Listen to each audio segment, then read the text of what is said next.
Hi, everyone. Today I have for you 5 tips for greater mobility. The first one is move every day and move multiple times during the day. Now, that may sound like a pretty simple thing, and there's a lot of things I think you and I already know, like taking the stairs when you can. Park your car farther from the grocery store so you have to walk a little farther. Being the one to volunteer to take the dog for a walk. Those are things that you can passively work into your day. But what about if you are somebody who has a desk job? What if you're on your computer a lot and this is your way of making a living and it doesn't involve moving? So there's a couple of things you can try. One of them, which I like, is a standing desk. I'm speaking to you right now from my standing desk. You can also get ones that have a treadmill if you want to get your steps in. There's also the thing of making sure that you set your alarm, if you can't remember, every 30 to 45 minutes so that you get up, and I call it coming up for air. What's going on around me? I've been in a tunnel. Do some stretches. Make sure, get up, walk around, go get a drink of water. Just move your body. You will be surprised at how much that clears your head. But it also is very good for your body. If you happen to have maybe low-grade arthritis or stiff joints in the morning and you don't move, it only gets worse. The second tip is to develop a stretching routine. So I want you to think about whole body, lying on the floor on your stomach and pushing your torso up off of the floor and stretching your back, or coming up against a door jamb with your elbow and turning away and stretching out this entire region. Of course, this one is good. I like to, when I'm at a stoplight and it's a long one, I reach back and grab the headrest behind me and grab it and pull forward so that it does this stretch like that. Feels so good if you've been hunched over the wheel. Another one is going to be lying on your back and hugging your knees to your chest and rocking back and forth. Feel that. And then if you really want a good stretch, keep your torso straight and swing your knees over one side and then over to the other. It's kind of a yoga stretch.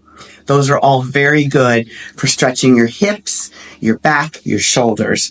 And it makes you feel more invigorated once everything is kind of calmed down and in sync again. The third tip is strength training for your core. Now, any kind of exercises that engages your core, including lifting weights up over your head, you have to use your core to keep from tipping over. Anything you're doing that's going to strengthen that core and that lower back is going to be great.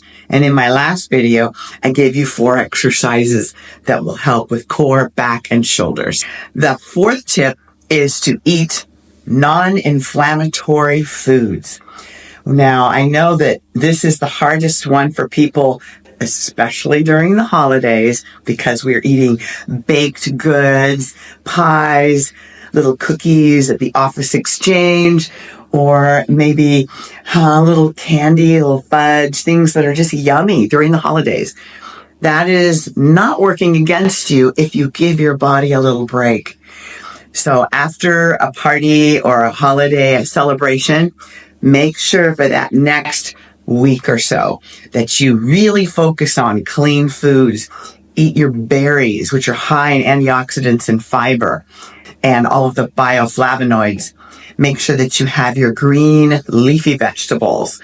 Spinach is a great one, but there's a whole family of green leafy vegetables that are really good for getting yourself uninflamed.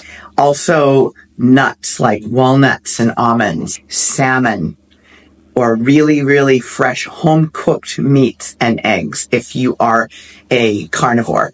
And, of course, avocado is always really good. Those are all things that are full of antioxidants. And avoid drive-through food, fried food, baked things like breads, cookies, pies, things like that. Anything with white refined sugar in it. And a big one that's especially tough during the holidays is alcohol. So don't drink during the week. If you're going to have champagne or wine at a special party, give your body a break. Because then I noticed after Thanksgiving, I got up in the morning and I was like, oh, but I knew why. My body was not working against me. It was sending me a clear message. Clean it up, Janet. So I did. And the fifth one is sleep and rest and recovery. Because even if you're doing all those other things correctly, if you're not getting 7 to 9 hours of quality sleep every night, then your body is not able to finish the job. If you imagine somebody coming to your house to paint the wall, and that is their task, and they set up the scaffolding and they get their brushes ready and they put on their overcoat, their drop cloth, and they start going. And then you come in and go, sorry, time's up. And they've only had a couple of hours.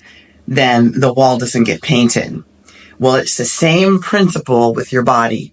You can't repair everything that happened over the last 24 hours if you don't give those little construction workers inside of you time to do their job.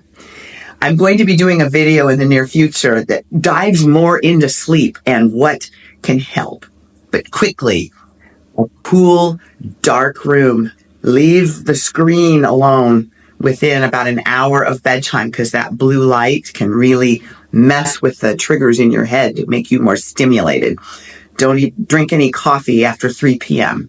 Make sure that you eat dinner a couple of hours before you plan to go to bed. Those are just simple, quick things that they make sense when you really think about them. Those are going to help you be able to sleep better. But there's more. So that will be in future content. So for now, you have 5 ways that you can reduce inflammation and make yourself more mobile during the holidays.